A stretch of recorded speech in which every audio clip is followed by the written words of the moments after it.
안녕하세요. 오늘도 사연 살롱을 찾아주셔서 감사합니다. 저는 얼마 전 자유로운 돌싱녀가 되었어요. 남편과 문제도 있긴 했지만 시댁 식구들의 허영과 어리석음이 저를 질리게 만들더군요. 옛날부터 자기 분수에 맞게 살아야 한다는 말도 있잖아요. 그런데도 욕심만 부리다 중요한 것들을 다 놓쳐 보기 좋게 우스꽝스러워진 제 전 시댁 이야기를 좀 해볼게요. 저희 부모님은 지방에서 작게 농사일을 하면서 지내고 계세요. 작물은 철에 따라 다양하게 재배하시는데 두 분이서 굶지 않고 생활하실 정도로만 하고 계세요. 저는 고등학교를 마치고 서울로 대학을 오게 되면서 부모님과 떨어져 살게 되었어요. 처음에는 낯선 서울 생활에 학업 스트레스까지 더해져 매일 울면서 부모님이 계신 집으로 다시 돌아갈까 말까 고민하던 때도 많았었죠. 하지만 아르바이트도 열심히 하고 친구들과도 잘 지내며 서서히 적응해 어느덧 깍쟁이 서울 아가씨가 다 되어 있었어요. 저는 부모님이 어렵게 붙여주시는 돈인 것을 알기에 부담을 덜어드리고자 대학생활 내내 아르바이트를 했어요. 돈의 소중함도 알게 되고 많지는 않지만 제가 직접 돈을 번다는 뿌듯함이 항상 있더군요. 일부러 구질구질하게 살려고 하지는 않았지만 필요 없는 것까지 소유하면서 사치스럽게 생활하지는 않았어요. 지금 돌아보면 그렇게 지내왔던 시간이 제가 여태까지 중에 가장 성실하게 살았던 순간인 것 같아요.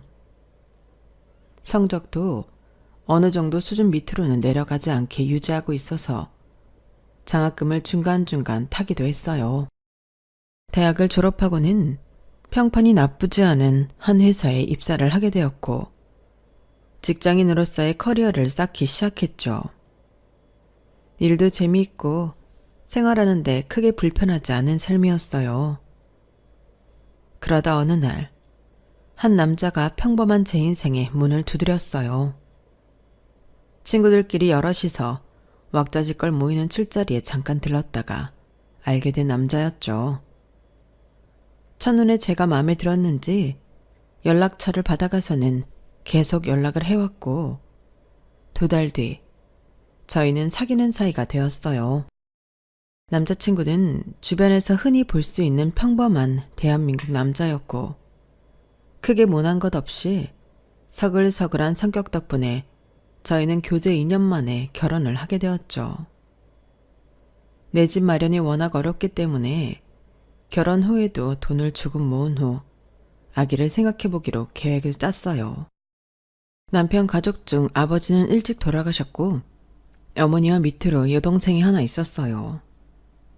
시모는 완전 서울 토박이로 간혹 지방의 제 친정 이야기를 하면 무슨 외계인 이야기를 듣는 것처럼 그렇어요.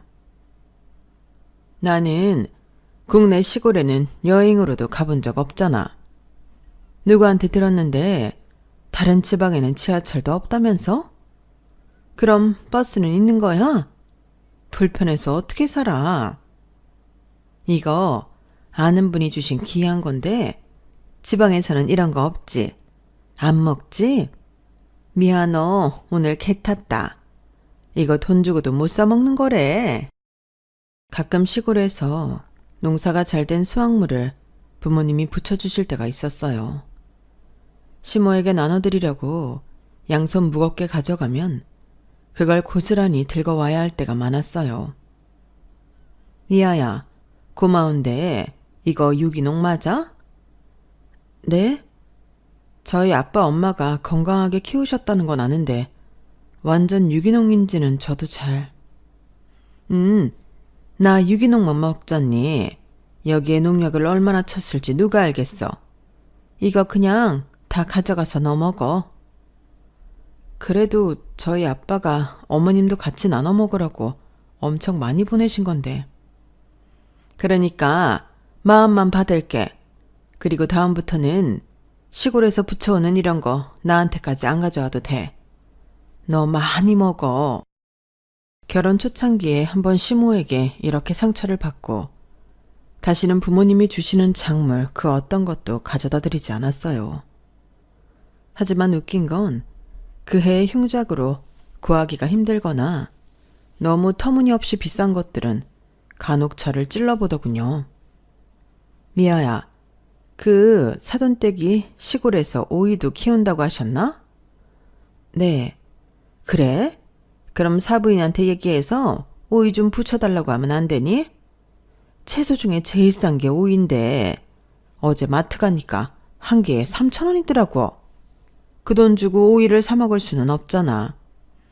요즘 오이값 때문에 얼굴에 올리는 오이팩 좀 아꼈더니 이것 봐. 얼굴색이 엄청 칙칙하지? 이번에 농사 좀 되셨으면 넉넉하게 붙여달라고 말씀드려 줄래? 본인이 필요할 때는 염치불구하고 당연하게 요구하는 시모가 얄밉기는 했지만 어쩔 수 없이 들어주고는 했어요. 이런 것들은 어느 정도 참을 수 있었지만 시모가 제일 얄미울 때는 따로 있었어요. 바로 남편의 여동생인 신우의 이야기를 할 때였죠.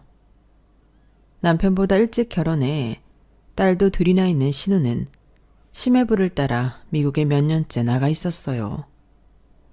한국에는 손가락으로 꼽을 수 있을 정도로 나와 남편을 만나고 결혼한 지금까지 딱 한 번 왔던 것이 다였어요. 시모 말에 의하면 심해부는 미국 어느 유명한 대학에서 교수를 있고 신우이는 두 딸을 하버드나 예일 대학에 보내기 위해 교육에 힘쓰고 있다고 하더군요. 고작 10살도 되지 않은 애들인데 말이죠. 저는 그냥 그런가 보다 하고 말았어요. 신우가 한국에 있어서 자주 마주칠 것도 아닌데 굳이 그쪽 일에 오지랖을 부리고 싶지는 않았거든요. 어쨌든 시모는 제 앞에서 신우네가 미국에서 성공해 잘 살고 있다는 것을 항상 훈장처럼 자랑하고 다니느라 바빴어요. 미아야, 이것 좀 봐. 이번에 진이가 미국에서 보내온 건데 한번 봐봐. 이런 거 한국에서 구경도 못 해보잖아. 너도 지금 실컷 봐두렴? 아우, 엄청 비쌀 텐데 얘는 뭐 이런 걸 다 보내고 그랬지? 이 서방이 미국에서 잘 나가기는 잘 나가나 보다. 사실 신우가 붙여온 옷가지들은 한국에서 볼 수 없는 브랜드인 것은 맞지만 딱 봐도 저렴한 티가 팍팍 나는 허름한 옷들이었고 영어로 도배되어 있는 영양제나 과자 같은 것도 요즘은 해외 직구로 다 싸게 살 수 있는 것들이었어요. 전이가 너 이거 주래. 이게 미국에서도 구하기 힘든 원석으로 만든 목걸이란다.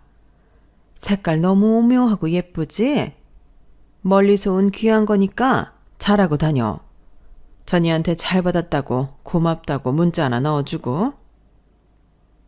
목걸이는 초등학교 앞 문방구에서 파는 싸구려 장난감이라고 해도 믿을 만한 것이더군요. 자세히 보니 목걸이는 도금한 것인지 금속 함량 같은 표시도 전혀 없고 원석이라고 하는 것도 플라스틱에 물을 들인 것처럼 이상한 색을 내뿜고 있었어요. 그래도 절 생각해서 보내준 것 같아 시모 앞에서 좋은 척 연기를 했어요. 어머, 아가씨는 뭐 제 것까지 너무 예쁘네요. 제가 아가씨한테 너무 고맙다고 착용하고 찍은 사진이랑 감사 문자 보낼게요. 맞다. 이번에 이 서방이 교수 학회에서 또 뭐 발표를 했다는데 너무 잘해서 거기 온 사람들한테 기립박수를 받았다 그러더라고.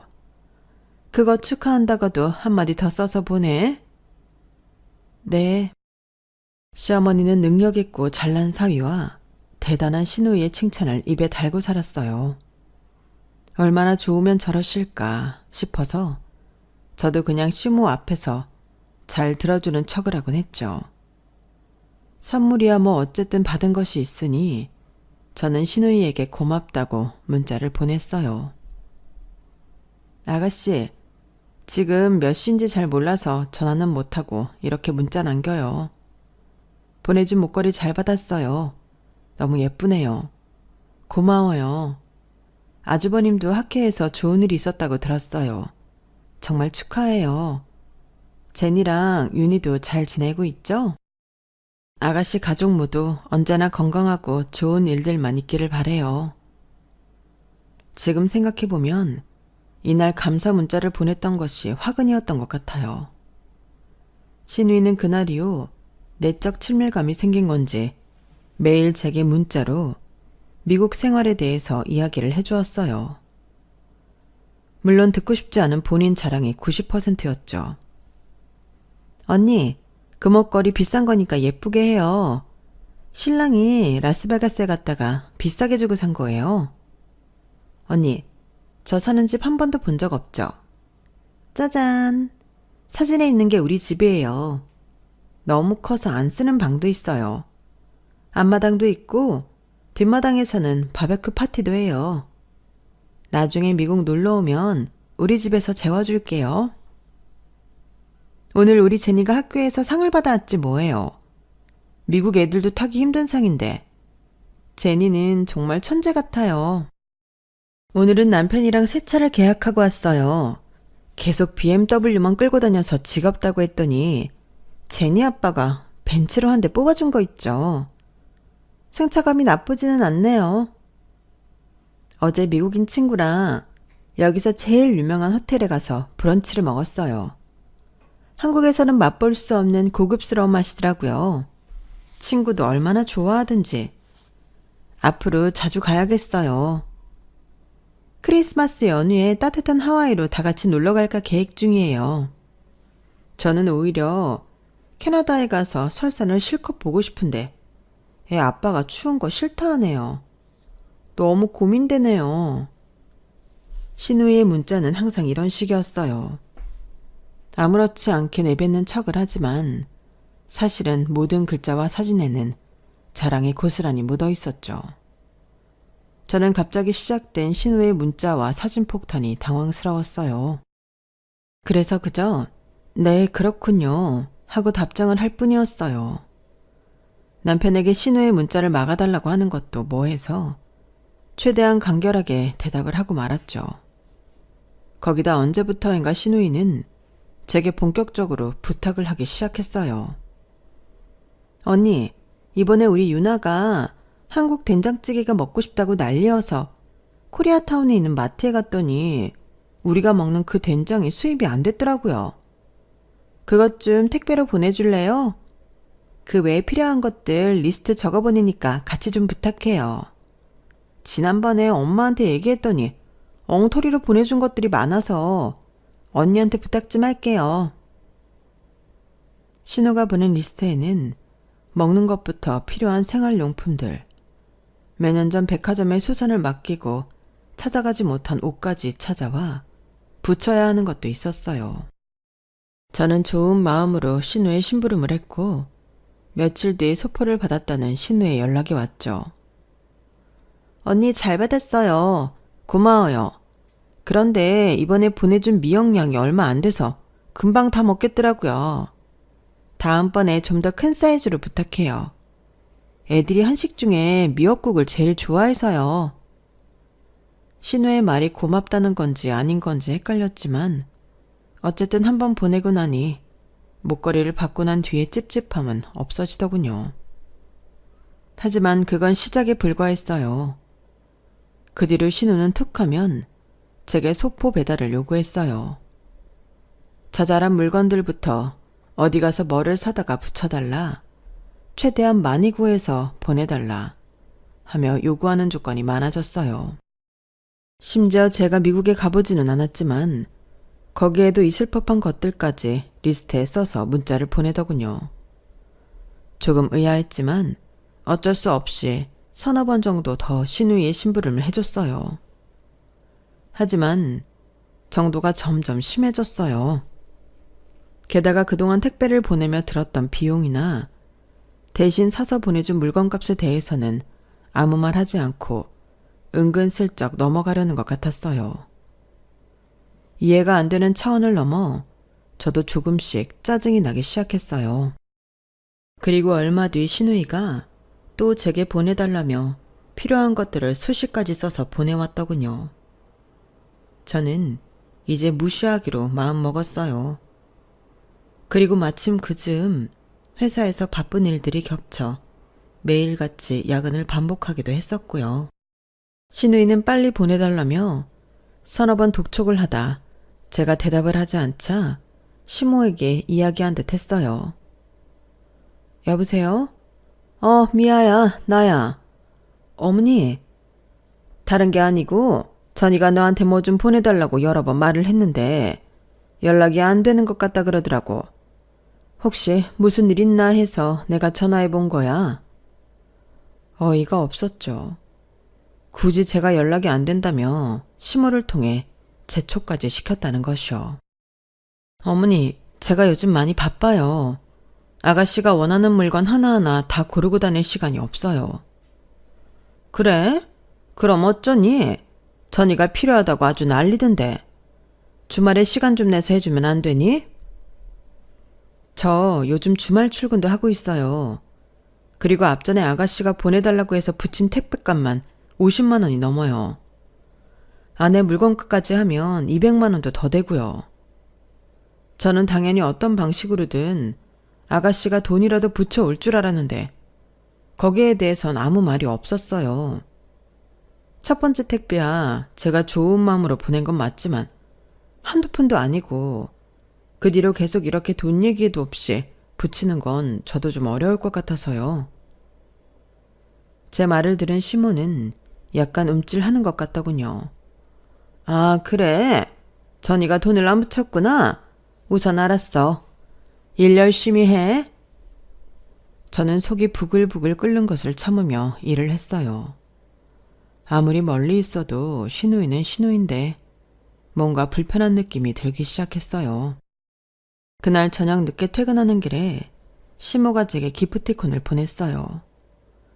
치킨 하나랑 피자 하나였죠. 저는 이게 뭐지 싶어 시모에게 문자를 보냈죠. 아, 이거 천이가 너한테 전해달라고 해서 내가 보내는 거야. 너한테 고마운 것도 많고 해서 선물 보내니까 집에 가서 천수랑 맛있게 먹으라고. 차라리 이 기프티콘을 안 보냈으면 모를까 받고 나니 그제서야 신우의 속이 훤히 보이더군요. 가족이 되었다는 이유로 제게 굳은 심부름을 다 시키고 이런 기프티콘으로 퉁치려고 했던 그 못된 속을 말이죠. 저는 선물 거절을 눌렀고 그 뒤로 신우나 시모에게서 다른 연락은 없었어요. 몇 달 후 명절을 앞두고 있는 어느 날이었어요. 시모가 명절 관련해서 할 말이 있다며 연락을 해왔어요. 미아야, 이번 명절에 음식을 좀 많이 할까 해서. 어차피 먹는 사람도 많지 않은데 뭐하러 그렇게 많이 하시게요. 그냥 뭐 명절에 잘 먹어야 한 해를 배부르게 보낸다는 말도 있잖니. 시간을 좀 많이 잡고 왔으면 해서 이번만 좀 많이 하는 거야. 다른 때는 그냥 조금씩만 하고.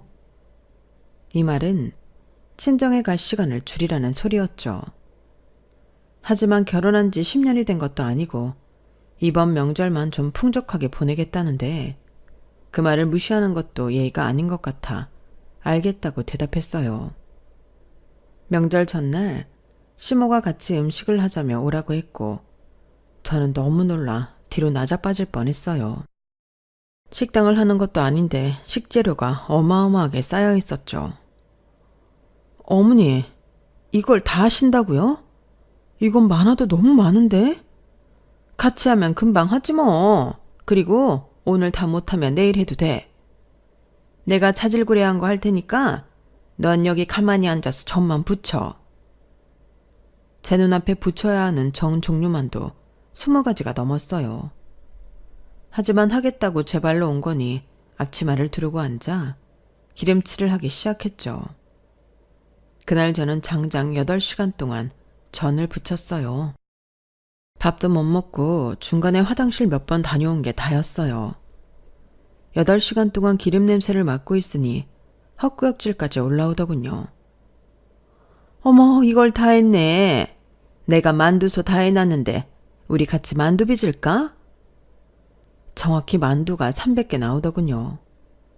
저는 곧 쓰러져 죽겠는데 시모는 힘도 안 드는지 싱글벙글 좋아서 요리를 하고 있었어요. 전이가 내가 아는 만두를 얼마나 좋아하는지 돌아갈 때 싸줄 것까지 넉넉하겠네. 네? 전이 아가씨요? 시모는 자기도 모르고 무심코 내뱉은 말에 눈만 동그랗게 굴리고 있었어요. 그게 있잖아. 전이가 지금 한국에 오고 있어. 네? 아가씨가 지금 한국에 온다고요? 이서방이랑 애들 둘도 다 오고 있어. 그래서 명절 음식 이렇게나 많이 하시는 거예요? 뭐, 우리도 먹고 전이네도 먹고 겸사겸사지 뭐. 진작 말씀하시죠. 아가씨 온다고 왜 말씀 안 하셨어요? 내가 깜빡하고 말을 안 했네. 아무튼 내일 아침 도착이야. 시모의 당황스러운 표정을 보고는 알겠더군요. 신우네가 한국에 온다고 하니 음식도 기절할 만큼 많이 준비했던 거예요. 저한테 솔직히 이야기하면 혹시라도 못한다고 할까봐 오기 전까지 함구하고 다 한 뒤 말을 꺼내려 했던 것이고요. 하지만 제 입장에서는 가족이 다 같이 모이는 명절이기도 하고 어차피 며느리로서 해야 할 일이었는데 그렇게 기분 나빠할 일도 아니었어요. 신우와의 택배 사건이 어찌됐던 여태껏 딱 한 번 만나본 신우이도 남편의 가족인데 반갑게 맞이하지는 못할 망정 삐뚤어진 마음을 잠시나마 가졌던 스스로가 한심하더군요. 어머니, 아가씨네 오신다고 하니 기분 좋으시겠어요. 제가 뭐 더 할 거 없어요? 괜찮으면 나물 좀 해줄래? 저는 15시간이 넘는 명절 음식을 다 마치고 지친 몸을 이끌고 집으로 돌아왔어요. 아가씨 내일 한국 도착이라는데 당신도 알았어? 전이? 그런데 왜 나한테 말 안 했어? 뭘 굳이. 어차피 와도 우리 집에 있는 거 아닌데 뭐하러. 그건 아니지. 나 오늘 어머님 집에 가서 하루 종일 음식하다 왔어. 명절 앞두고 음식 좀 미리 할 수 있지 뭐. 그게 아니라 정말 많은 음식을 했다고. 아가씨네 온다는 얘기는 거의 다 끝날 때쯤 알았어. 어머니도 아가씨 온 다음에 나한테 얘기하려고 했다 하시더라고. 명절 음식 좀 많이 했다고 지금 성질내는 거야? 성질내는 게 아니지. 필요할 때는 불러다 이것저것 시키면서 정작 아가씨 온다는 말 같은 건 왜 안 하는데?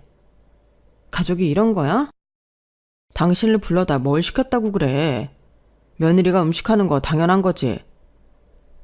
그렇다고 다른 식구 다 아는 이야기를 정작 나만 빼놓고 아는 이유는 뭔데? 음식하고 뭐 잘못 먹었어? 오자마자 아주 하는 말마다 꼬투리를 잡아대네. 벽에 대고 이야기를 하는 것 같았어요. 그렇게 서로 기분이 좋지 않은 대화를 마치고 말았죠. 다음 날 남편과 어색한 분위기를 한 채 시댁에 도착했어요. 문 밖에서부터 벌써 시끄러운 아이들 소리가 들렸어요. 아가씨 오셨어요? 어머, 언니 반가워요. 우리 이번이 2번째 보는 건가요? 긴 시간 비행기 타고 오느라 수고 많았겠네요. 우리는 다 비즈니스 타고 와서 괜찮아요. 자리도 넓고 먹는 것도 잘 나오고. 만약 이코노미였으면 지금 이렇게 쌩쌩하지 못했을 거예요. 아, 네. 만나자마자 자랑부터 늘어놓는 신우를 보니 어제 하루 종일 맡았던 역겨운 기름 냄새가 올라오는 것 같았어요. 제니, 윤희, 외숙모한테 인사해. 안녕하세요. 네가 제니고 네가 윤희구나. 만나서 반가워. 나는 전수삼촌이랑 결혼한 외숙모야. 똘망똘망해 보이는 두 아이들은 여기저기 구경하느라 정신이 없더군요. 미국 명문대 교수라는 심해부와도 인사를 마치고 본격적으로 어제 한 요리들을 내오기 시작했어요. 정말 상다리가 부러질 정도의 요리들이 즐비했어요. 저는 만두랑 전 쪽은 얼굴도 못 돌리겠더군요. 맛있게 먹으면서도 뭐는 좀 짜다, 뭐는 좀 기름지다 하며 빈정대는 신우이에게는 정말 눈꽃만큼의 정도 가지를 않더군요. 식사하는 내내 자신의 미국 생활을 자랑하느라 바빴던 신우이는 아주 자랑스러운 눈빛으로 제게 작은 상자 하나를 내밀었어요. 이게 뭐예요? 열어봐요. 여기서는 구하지도 못하는 거예요. 언니 생각나서 사왔어요. 또 얼마나 조잡스러운 걸로 생색을 내려나 싶어 상자도 열기 싫었지만 다들 쳐다보고 있어 어쩔 수 없이 조심스럽게 열어보았어요. 혹시나 했지만 역시나였어요. 스타벅스 로고가 있는 상자였고 안에는 머그컵이 들어있더군요. 언니, 이거 뉴욕에 가야지만 살 수 있는 머그잔이에요. 한정판이라고요. 너무 예쁘죠? 네? 아, 예쁘네요. 고마워요.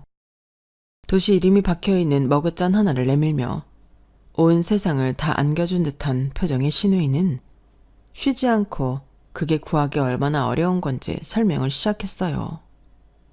하지만 그 머그잔의 선물 의도는 머지않아 밝혀졌어요. 언니, 우리가 사는 곳이 한인타운이랑 너무 멀기도 하고 정말 백인들, 그 중에서도 리치한 백인들이 모여 사는 곳이거든요. 그래서 한국 물건을 구하는 게 너무 어려워요. 아무리 돈이 많아도 미국에서는 안 되는 것도 있더라고요. 엄마한테 부탁하려고 했는데 요즘 뭐 허리랑 무릎도 안 좋다 그러고 이 선물 받고 앞으로 제가 부탁하는 택배 좀 보내주면 안 돼요? 그러면 진짜 너무 고마울 것 같은데. 신우이는 애교 섞인 목소리로 택배 이야기를 꺼내더군요. 언니, 나중에 오빠랑 미국 놀러 오면 우리 집에서 지내게 해줄게요. 공짜로. 제가 사진 보여줬죠? 우리 집 엄청 커요. 남는 방이 몇 개인지 몰라요. 미국은 숙박시설도 어마어마하게 비싼 거 알죠? 그 돈만 아껴도. 저는 갈 계획도 없는 미국 여행에서의 숙박 제공을 들먹이며 호의를 베푸는 듯이 말하는 신우이가 정말 꼴보기 싫었어요. 저는 신우의 계획에 말리지 않고 쐐기를 박아야겠다는 생각에 말을 했어요. 택배요? 그런데요, 아가씨. 이게 정도가 있어야 하는데 너무 자주 또 너무 많이 보내달라고 하시잖아요. 저 집에서 노는 사람 아니고 이래요. 한 곳에서 다 구할 수 있는 것도 아니고 돌아다니면서 발품 팔아야 되는 것들 위주로 부탁하시는데 제가 좀 곤란해서요. 그리고 제가 알기로는 미국에서도 돈만 있으면 못 구하는 한국 물건 없다고 하던데 아무리 부자 동네에 산다 해도 아가씨 말이 좀 이해가 안 되네요. 그래서 안 된다는 거예요? 좀 힘들다고 말씀드리는 거예요.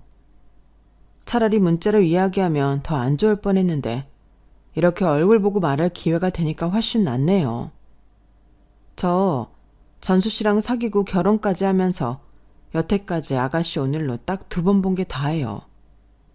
그런데 조금 황당했어요. 왜냐하면 목걸이 하나 보내고 대뜸 택배 심부름 시키고 매일 얼마나 럭셔리하게 사는지 자랑하는 말 사실 좀 불편했거든요. 불편해요? 싫으면 싫다고 하지. 지금 무슨 말을 그렇게 해요? 그래서 지금 싫다고 우회적으로 말하는 거예요. 끼지도 않았는데 까맣게 변색된 목걸이랑 이 스타벅스 머그컵을 가져와서 앞으로 택배 보내는 일을 적극적으로 해줬으면 좋겠다고 하는 게 너무 이해가 안 돼서요. 엄마한테 치킨이랑 피자도 받지 않았어요? 아, 그거요? 제가 선물 받기 거절했어요. 아가씨 통해서 어머니가 보내주신 것 중에 닭다리 껍질 하나도 먹은 거 없어요.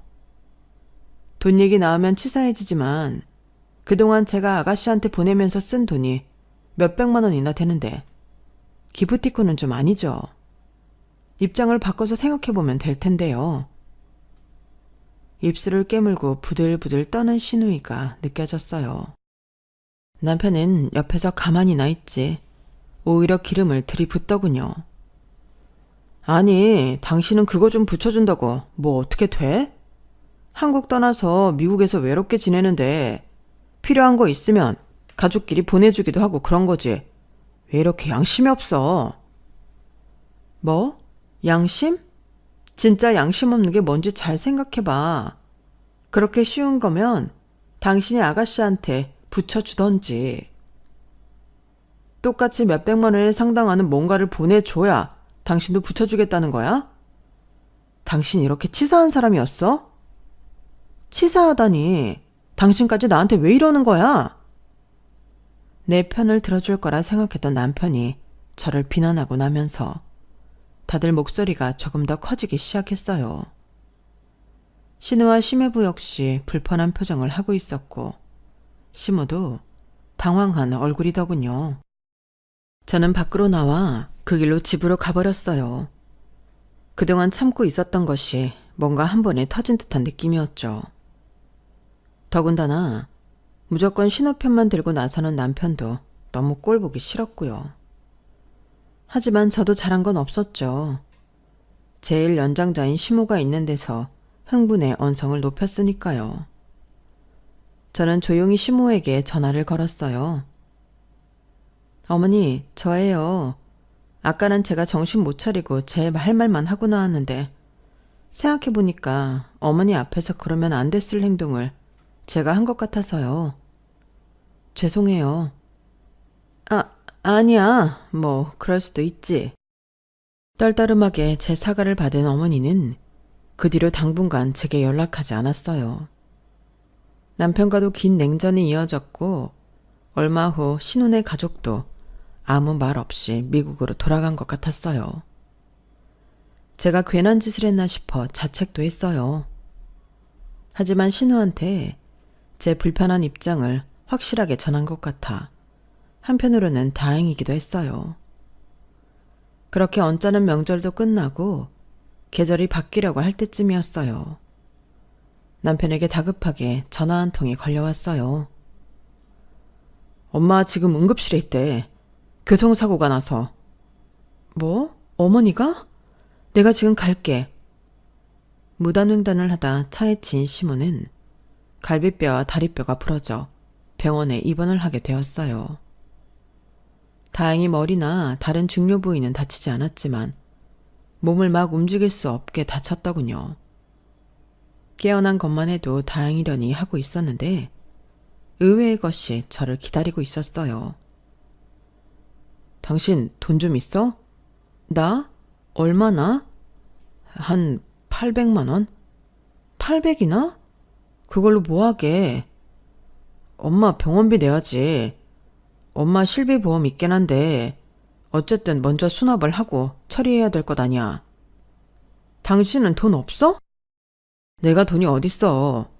보험료 돌려받으면 당신한테 주라고 할 테니까 이번에 좀 먼저 수납해줘.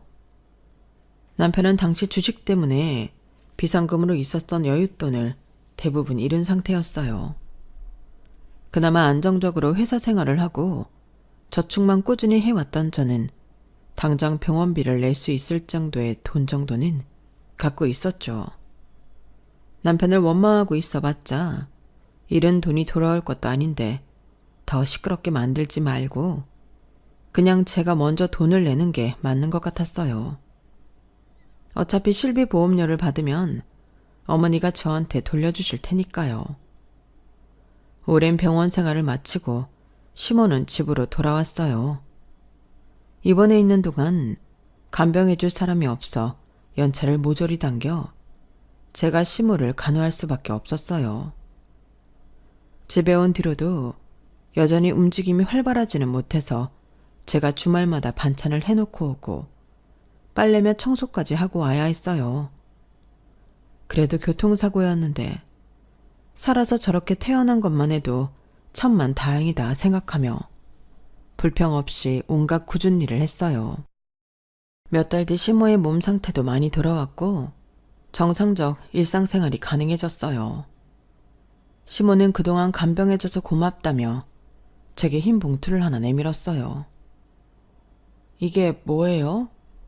조금밖에 못 넣었어. 그래도 미아 너 덕분에 내가 이렇게 잘 회복했어.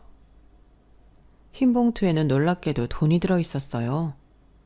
그리고 더 놀라운 것은 그 돈의 액수가 30만 원이었다는 것이죠. 저는 시모에게 봉투를 돌려주며 말했어요. 어머니, 저 이런 거 바라고 한 거 아니에요. 큰 사고였는데 이렇게 살아계신 것만으로도 기적이고 감사하죠. 이런 거 안 주셔도 돼요. 그냥 제가 어머니 병원에 계실 때 대신 수납한 것만 부탁드릴게요. 실비 처리 아직 안 하신 거죠? 실비? 보험 말이니? 네, 저도 그냥 어머니 병원비 내드리고 싶은데 돈 들어갈 때가 많고 실비 처리로 병원비 대부분을 고스란히 받을 수 있다고 하니. 누가 그래? 나 실비 있다고. 전수 씨가 그러던데요. 제가 먼저 수납하면 어머니 다 낫고 실비 처리한 걸로 돌려주겠다고. 어? 나 실비보험 없어. 아니, 있었는데 해약했지. 해약이요? 언제요? 좀 됐는데. 난 보험 없어. 보험이 하나도 없으시다고요? 수술이고 치료고 나을 보험비가 없어. 전수 걔가 뭘 잘못 알고 있었나 보네.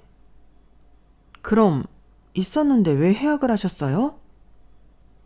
시모는 제 질문에 우물쭈물하며 한참 대답을 못하더군요. 그게 필요해서 해약을 좀 했지. 그러니까 언제 뭐가 필요해서 해약을 하셨는지 궁금해서요. 얼마 전에 전이가 돈이 좀 필요하다고 해서. 네? 미국의 아가씨가요? 나도 수중에 가진 게 없어서 있는 보험 다 해약해서 줬거든. 아가씨가 무슨 돈이 필요하다 그랬는데요? 그건 나도 몰라. 그냥 급하다고 그래서. 기가 막혀서 말이 다 안 나오더군요. 어머니, 이 사고 말고도 이제 한참 병원 자주 다니실 나이인데 어쩌시려고 그 돈을 다 빼서 아가씨를 주셨어요? 뭐 그렇게 아플 일이야 또 있겠니? 모자란 사람처럼 헤헤 웃는 시무를 보니 더 기가 막히고 살이 다 떨렸어요. 당장 집에서 나와 신우에게 전화를 걸었어요. 여보세요? 아가씨, 나예요. 언니가 웬일이에요? 나한테 먼저 연락을 다 하고? 물어볼 게 있어서요. 혹시 예전에 어머니 보험 다 해약해서 아가씨한테 돈 주셨어요? 갑자기 그건 왜요? 어머니 이번에 교통사고로 몇 달 동안 엄청 고생하신 거 알죠? 그 간병도 제가 거의 도맡아 했고요. 그런데요? 어머니 병원비 나온 거 제가 먼저 수납했어요. 남편이 치료 다 끝나고 보험 처리해서 저한테 돌려주겠다고 그러더군요. 그런데 지금 어머니한테 여쭤보니까 그걸 해약해서 다 아가씨한테 줬다고 하시네요. 꼬일 대로 꼬인 신우이의 태도는 아주 기고만장했어요. 그럼 우리 엄마 보험 해약하면서 언니한테까지 물어봐야 돼요? 그 돈 급하다고 했다면서요. 그렇게 돈 많은 거 자랑하면서 뭐 때문에 어머님 보험 해지까지 하면서 가져갔냐고요. 급한데 썼다니까요. 내가 그걸 왜 얘기해야 하는데요? 얘기하기 싫어요? 알겠어요. 그럼 어머니 병원비 고스란히 지금 저한테 붙여주세요. 뭐라고요? 내가 왜 그 돈을 언니한테 붙여요? 사고 나고 어머니 돌보면서 아가씨고 남편이고 저한테 수고했다는 말 한 번 없더군요. 심지어 오늘 어머니가 저한테 고생했다고 주신 돈이 얼마인 줄 알아요? 30만 원이요. 저 돈 바라보고 간병한 건 아니었어요. 진심으로요. 그냥 내가 먼저 내드린 병원비만 받으면 됐지. 어머니 살아계신 게 다행이지. 하면서 아무 말 안 하고 있었다고요. 그런데 지금 상황이 이렇게 됐네요. 아가씨랑 전수씨가 빚을 내던지라도 해서 그 돈 저한테 갚아주세요. 누가 그깟 800만 원 없어서 그러는 줄 알아요? 그러니까 빨리 돌려달라고요. 전 그깟 800만 원 너무 소중하니까. 리치하신 아가씨는 그 돈 빨리 저한테 돌려달라고요. 신우는 신경질을 내며 전화를 끊어버렸어요. 저는 화가 나 남편에게도 전화를 했지만 돌아오는 대답은 똑같았죠. 그래? 보험 예약한 거 나는 모르고 있었는데 그걸 왜 전이한테 줬지? 당신 지금 남 얘기해? 당신 어머님 얘기야. 아가씨 태도도 가관이던데. 뭘 또 그걸 갖고 미국에까지 전화해서 그러냐? 너도 너무 다혈질이야. 그걸 가지고? 800만 원이 그까짓 거면 왜 나한테 안 주는 건데? 아가씨나 당신이나 아주 사고체계가 똑같나 보네.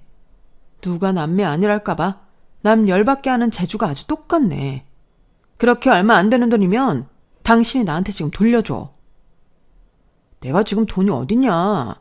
내 주머니 사정 다 알면서. 주식회사 있는 돈 다 날린 것도 자랑이야? 그래도 참고 살려고 했는데 이젠 진짜 안 되겠다. 너네 집 이제 내 인생에서 아웃이야.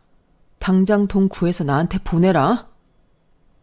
저와 남편은 흥분해서 서로에게 악다구니를 해댔어요. 최악의 상황으로 오고 만 거예요. 상황이 이렇게 돼서 미안하다. 돈은 살면서 어떻게든 마련하겠다. 엄마 간병하느라 정말 수고 많이 했다. 이런 말을 예쁘게 해줘도 모자랄 판에 그까짓 얼마 안 되는 돈에 목숨 거는 미친 여자로 저를 몰아가는 남편과 신우의 태도에 열이 받아 머리가 터질 것 같았어요. 상황이 얼마나 심각한지 모르는 시모는 제게 전화로 이런 말 하더군요. 그런데 네가 결혼하고 이 집에 들어와서 전수가 너한테 해준 것들이 돈으로 바꾸면 800만 원 이상의 가치가 있지 않을까? 너무 화만 내지 말고 잘 생각해봐. 이게 이렇게까지 만들 일은 아니잖니. 어머니도 그러시는 거 아니에요. 지금 저한테 800만 원보다 더 중요한 건 이 집 사람들 아무도 제게 고마워하지도 미안해하지도 않는다는 것이에요. 어머니 포함해서 말이에요. 내가 언제 내가 간병해준 거 고맙다고 봉투에 돈도 넣어줬잖니. 아, 30만 원이요. 정말 눈물나게 고마운 돈이네요. 저 진짜 그 돈도 필요 없어요. 제가 낸 800만 원만 고스란히 돌려주세요. 그리고 제가 정말 인간 대 인간으로 안쓰러워서 드리는 말씀인데요. 어머니가 입에 침이 마르도록 잘났다고 칭찬하는 아가씨. 미국에서 좋은 집, 좋은 차 타고 애들 비싼 국제학교 보내고 매일 여행 다니면서 돈 쓰는 거 자랑하고 다니는데 좀 이상하다고 생각 안 하세요? 그렇게 번지르르하게 살면서 도대체 뭐가 부족해서 어머니 보험까지 싹 다 가져간 걸까요? 너무 내 자식이라고 감싸지만 말고 눈 똑바로 뜨시고 보시라고요. 제 상식으로는 아가씨 행동이 도대체 이해가 안 되네요. 더 이상 시모의 말도 들을 필요가 없더군요. 그때 저는 이 집과의 인연을 끊겠다고 다짐했어요. 그로부터 몇 달 뒤 저는 돈을 돌려받을 수 있게 되었어요. 당연히 순수하게는 아니고 법원의 명령으로요. 그 사건 이후 저는 남편과 이혼을 결심했고 동시에 소송을 진행했죠. 선고가 나오기 전까지 시모, 신우 남편은 돌아가면서 욕이 가득한 문자를 매일 보내고 괴롭히더군요. 안 받는 부재중 전화도 몇백 통씩 남기고요. 제가 누구와 결혼을 해서 살을 맞대고 살았던 건지, 우리 부모님도 못 챙기는 주제에 누구 간병을 자처했던 건지, 한동안 스스로에 대한 자책과 회의감으로 힘들었어요. 어쨌든 저와 그 집 사람들과의 연은 거기까지였죠. 저는 회사에 사정을 부탁해 무급 휴가로 부모님이 계시는 집에 와 있었어요. 주변인들은 그렇게 괘씸한데 뭐라도 더 뜯어냈어야 되는 거 아니냐고 하지만 저는 더 바라는 것도 없어요. 조금 비싼 인생 교훈을 얻었다고 생각하려 해요. 제가 그 사람들한테 뭔가를 더 얻어낸다고 해서 그걸로 제가 행복해질 것 같지도 않고요. 이제 저는 완전히 후련합니다. 참, 미국에 있는 그 신우가 가족들과 전부 한국으로 돌아왔다는 소식을 들었어요. 평생 거기서 리치하게 잘 살 것 같았는데 돌아온 이유가 더 황당하고 기가 막히더군요. 미국에서 교수로 있다는 신우의 남편은 사실 석사 과정을 밟고 있는 학생이었어요. 뭐가 창피해서였는지 몰라도 교수로 직업을 탈바꿈 시킨 것이더군요. 게다가 그 신우가 자랑해온 비싼 집이며 차 같은 건 아예 있지도 않았더라고요. 그거 있다고 누가 부러워하는 것도 질투하는 것도 아닌데 왜 그런 말도 안 되는 거짓말을 했는지 아직도 이해가 되지 않아요. 게다가 신우는 영어도 잘 못해서 한인 식당을 돌며 조금씩 일을 해 생활했는데 그마저도 성실하게 안 하고 옮겨 다녀서 한인들 사이에서 별로 소문도 좋지 않게 났다고 해요. 모아둔 것도 없어 지금 내 가족이 시모 집에 얹혀 살고 있다고 들었어요. 남편의 공부고 뭐고 당장 생활 자체가 어려우니까 어떻게든 필요한 것들을 한국에서 택배로 받아서 생활했던 것이고 시모의 보험 역시 그런 생활비를 충당하기 위해 가져간 것이라고 하더군요. 보이는 게 전부라고 믿은 허영덩어리 못난 신우, 아무 상황 파악도 못하는 시모, 남일처럼 수수방관했던 남편, 제 평생 만나기도 힘든 사람들을 한 집안에서 다 만난 것 같네요. 그들이 아주 잘 살기를 바라기는 어려울 것 같아요. 저는 또다시 힘을 내서 부모님 잘 모시며 앞으로의 인생을 잘 꾸려 나가보려 합니다. 응원해 주시면 더 힘이 날 것 같아요. 지금까지 이야기 들어주셔서 고맙습니다. 항상 건강하시고 행복하세요. 여러분, 사연 댓글에 응원과 현명한 조언 부탁드려요. 좋아요와 구독은 저에게 큰 힘이 됩니다. 오늘도 좋은 일 가득하세요.